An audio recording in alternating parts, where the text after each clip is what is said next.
Olá pessoal, saudação de paz a todos. Gente, eu venho falar de um tema bastante relevante aqui com todos os meus amigos, amigas, independente de fazer direito ou não estar na área do direito. Eu entendo que muitos temas relevantes têm consequência na vida social de todos e que todos merecem ter um mínimo de conhecimento jurídico sobre determinadas áreas, e é por isso que eu gravo esse vídeo contribuindo com todos vocês.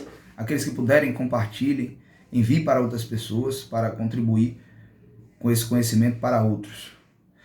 O que eu venho falar aqui é sobre o tema da embriaguez ao volante, aonde o cidadão embriagado se envolve em um acidente com resultado morte. Quais são as consequências jurídicas disso?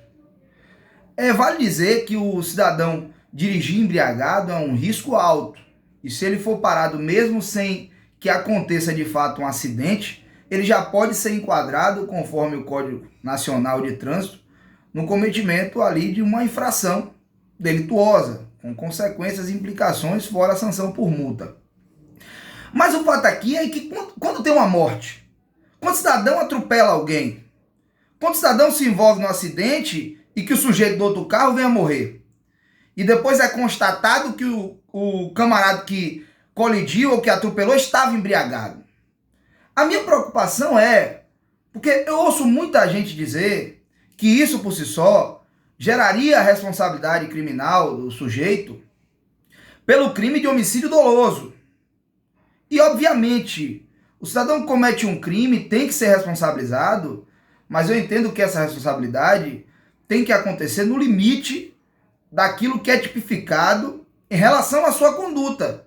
E aqui acontecendo, ninguém dirige embriagado. E muito cuidado que se você se envolver num acidente, você vai estar em maus lençóis. Isso é fato.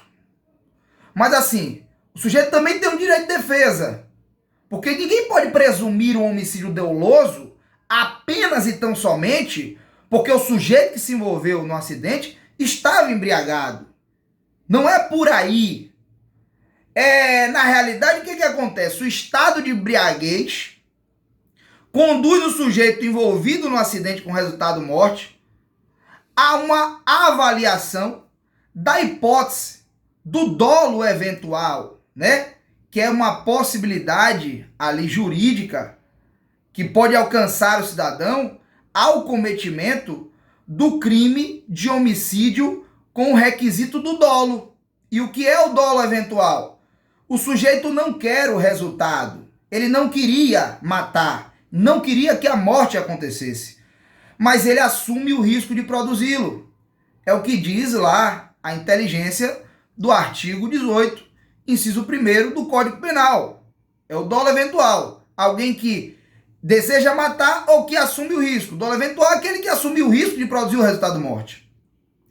Mas isso por si só não quer dizer que se o sujeito atropela alguém, está embriagado, já gera o direito dele ser condenado e ir a um tribunal do júri, porque os crimes dolosos contra a vida vão ao tribunal do júri, uma vez pronunciado por esse crime, ele seria exposto a essa situação e eventualmente condenado por homicídio doloso. Não é bem assim. O dolo eventual, no caso do cidadão que se envolve em acidente, não é presumido e ninguém presuma.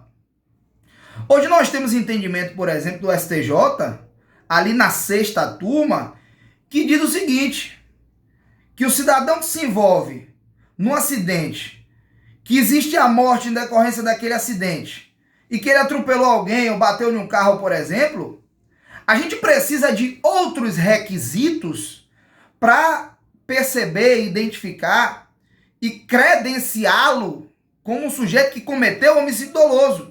Por exemplo, se ele invadiu um sinal vermelho e estava embriagado, é um agravante, é mais um elemento para caracterizar de fato o dolo eventual. Se ele entrou na contramão, se ele começou a fazer zigue-zagues, a brincar na estrada. Então, o que eu quero dizer é que o sujeito que está embriagado, dirigindo seu carro, tentando ser prudente mesmo no estado de embriaguez, e acaba atropelando alguém, ele também pode receber a benesse de não ser reconhecido como praticante do homicídio doloso. Porque apesar do seu estado de embriaguez, a gente deve relevar também as suas cautelas, as suas preocupações. Esse sujeito não pode ser indiciado e até mesmo condenado com a mesma com o mesmo peso daquele que vinha embriagado e vinha no desdém, pode-se dizer, fazendo zigue-zague, jogando o carro para um lado e para o outro. Não! Ele não será responsabilizado. O dolo eventual não pode ser presumido. O sujeito não pode ser incriminado por crime doloso contra a vida apenas porque estava embriagado. É preciso que se faça uma avaliação empírica dos elementos do fato e da conduta do agente para que, numa percepção global dos elementos, se identifique que, de fato e de verdade, ele assumiu o risco de produzir o resultado. Claro que você está ali num liame ou numa linha muito tênue quando você dirige sob efeito de álcool e acontece um acidente. Imagine, por exemplo, o Instituto da Culpa Exclusiva da Vítima. O camarada está dirigindo, está tomando umas duas aí para quem gosta, né? Um sujeito se joga porque quer se matar e o cara embriagado, puf, suspende o cara vai para o espaço e morre. Lamentável. Mas e aí? Culpa exclusiva da vítima. Ela quis se jogar, mas o estado de embriaguez traz uma situação complicada. Por quê? Porque aquele cidadão embriagado, ele não era para estar dirigindo. E se ele não tivesse ali, o fato não teria ocorrido. E se tivesse ocorrido, aconteceria outro carro. Então surge uma casuística de uma culpa concorrente. Então a embriaguez não é uma condição positiva e é uma condição muito complicada para o cidadão que se envolve num acidente de trânsito com resultado morte. Ele pode, por vezes, ser responsabilizado, pode ser incriminado e até ser incriminado por crime doloso contra a vida. Pode ser incriminado como homicídio, até como homicídio qualificado. Mas o que eu quero dizer é que a gente precisa avaliar outros elementos. Não é somente, o cara dirigiu bêbado, dirigiu embriagado, foi pego no bafômetro, alguém morreu e mostrou lá o bafômetro. O cara estava embriagado, não podia conduzir. Pronto, vai responder por homicídio doloso contra a vida. Não!